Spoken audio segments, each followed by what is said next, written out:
Hello YouTube, I'm Rose, and welcome to another Q&A.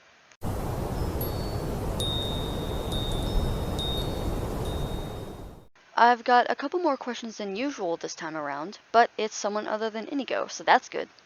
Max says, I could try asking a couple, but I don't have a lot in mind, which is totally fair. His first question is, what would be your favorite Halo music track? Oh man, what a difficult question. There's honestly so many good ones, especially from Combat Evolved. Maybe the gun pointed at the head of the universe for its empowering sound, because I always imagined the Chief as the hero that he's meant to be. Or maybe Heretic Hero for being the dichotomy of both Chief and the Arbiter. At least that's what I assume it is. Maybe Green and Blue from Halo 4 for representing both Chief and Cortana. Maybe Undercover of Night because I'm a Nectophile at heart. Ugh, too many good ones. Covenant Dance is nice for its drums. Same goes for Perchance to Dream. The entirety of Reach's OST is good too. Honestly, Halo music in general is just stellar. That's really all I can say. Max's second and final question is, if you've seen any, especially outside of Red vs. Blue, what would be your favorite Halo machinima? Red vs. Blue can still count. I haven't seen too many machinimas, if I'm being honest. And I haven't seen Red vs. Blue either. What exactly counts as a machinima anyway? Because I still kind of like, the Grunt Time trilogy, even if only for nostalgic reasons. Same goes for Grunt News at 6, but I think my favorite machinima, despite how crude it was, has to be things you don't see on Halo. When looking for pictures for this video, I discovered that the series has since been hidden or deleted or privated, which really upsets me, but like, if you've seen it, then you know it's hilarious. But trust me, even if you haven't seen it, it was hilarious. Inigo, as always, also has some questions of his own. He says, I've got some again. His first question is, how did you come up with your YouTube name? Oof, that's a hard one, only because it involves using a skill that I'm not good at. Memorization. I can't entirely remember how it came to be, but I know the origins lie somewhere within my old Elite character's name. I don't know how true this actually was, but I needed a name for this character, so I asked my ex, who claimed to have an Elite language translator of some kind, and he told me that the translation for Rose of the Night was Ruz Malam. So for anyone who is proficient in Sanhili, blame him if he's wrong. Anyway, because of technical issues with my old YouTube channel, I had to create a new one, this channel, and ever since then, I decided to keep the moniker Rose of the Night, even after moving on from having a Halo character. As for the 4s, the number 4 is my favorite number, and has been since I was younger. I can't tell exactly why, but it stayed special to me because it is the only number whose number of letters is equal to its value. And I think that makes it very special, and that's why I didn't choose to be Rose of the Night 4 instead. I know it's a mouthful and hard for people to remember, but that's just how it is. Also, to add on to that, Rose of the Night has a special meaning in of itself. It's ironically very INFP-ish, but it's more layered than just being tied to my personality type, even though everything I'm about to say will likely solidify that anyway. So I know nothing about flowers, but I am a romantic person, and so roses have been my favorite flower since forever. I still like red ones, but I used to like rainbow roses. Then I got made fun of for being a Christian and claiming a gay-colored flower as my symbol, so I stopped liking those. And then one day, I don't know how or why, something just clicked. A black rose. It just made so much sense. Something gloomy, yet beautiful.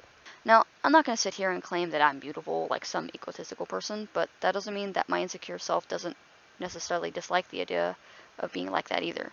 At the same time, as the Nectophile that I am, obviously I associate the color black, or dark blue I guess, as a nighttime hue. I always just saw myself as a child of darkness, but not necessarily in the eggy kind of way, more like in the darkly inclined, almost gothic kind of way. Basically, I'm a nocturnal romantic being. Another layer on top of that is that the blackness also represents loneliness too. For the longest time, despite yearning for love, I've begrudgingly accepted that I am forever alone. I mean, who'd want to care for a thorny flower that doesn't have much vibrancy and color and only blooms at night? Anyway, that's how my username came to be, and I doubt that I will ever change that. Inigo's second question is, well, actually, there are words in this question that I'd rather not butcher, but Basically, Inigo was asking if I've played a mod, and if I had played it, did I enjoy it? Yeah, if that whole thing wasn't evidence enough for you, I don't know what is. So yeah, no, I don't even know what game this mod is for. I'm going to assume it's for Skyrim, but I don't know. And actually, I thought your question said DLC for some reason. Anyway, sorry. Inigo's third question is, what is your favorite number if you had to pick one? Well, unbeknownst to both of us, I answered this already, so there you go. 2 for 1. Inigo's fourth question is, do you have some things you'd like to achieve this year? Oh, what a good question. I'd like to continue to evolve my video quality, and also take some more time to slow down, not get too focused on putting out content like I have been, and just have fun doing stuff for myself. It's going to be really hard because finally being able to do what I've been wanting to do for so long, it's just, I have this drive now, and I just want to keep doing that drive, but I don't want to push myself too hard, so I have to learn to somehow strike a balance. Inigo's fifth question is, do you share my opinion on the topic that Mr. Dragonfly talks way too much? Well, considering you're the only one who hears him, I technically cannot speak to that. I mean, you don't really comment on what he says all that much anyway, so I have no opinion. I mean, if you think he does, then you're absolutely entitled to that opinion. Inigo's sixth question is, if you'd be offered to take part in a Skyrim project to voice a female hxppyhxt, would you accept? Oh my gosh, that would absolutely never happen, but since we're speaking hypothetically, wow.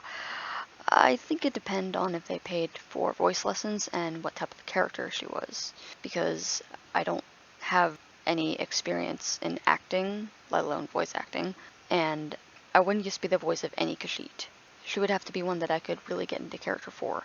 Like, if I'm going to voice any type of character, I want to be able to connect with that character, because then I can really act, I guess, if that makes sense. Inigo's seventh question is, what is your favorite Skyrim armor?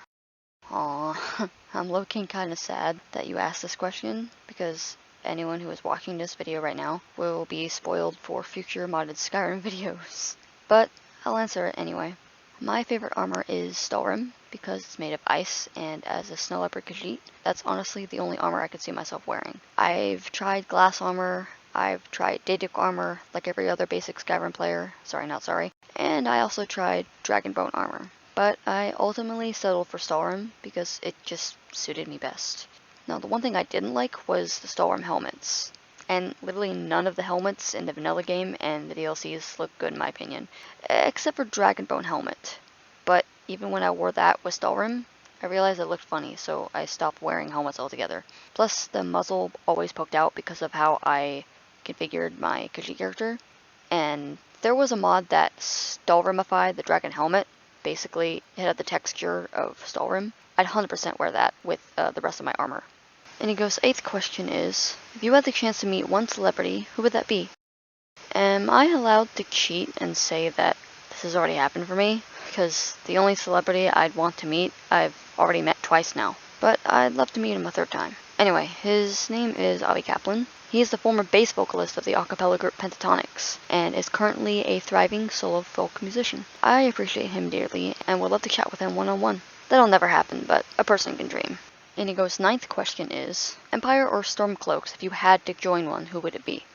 You're gonna make me choose between both these stupid factions?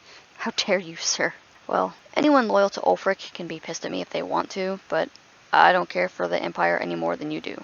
The only reason why I choose the Empire, since I'm forced to, because you jerks invaded my home, Whiterun. If y'all had left it alone, I wouldn't hate you guys more than I already do. But I reiterate, I don't like the Empire either. They may have been pinned and cornered, but they still let the enemy control their lives. They could have fought back.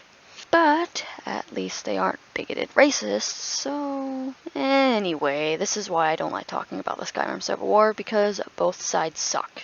Can I just not choose? You don't actually win anything in either scenario. The gameplay is virtually identical anyway. All it does is pretend to end the war, and just like with ending the main quest, there are still dragons to fight, so literally doesn't matter. Inigo's 10th and final question is, did you play Oblivion, and are you hyped for the mod project Skyblivion?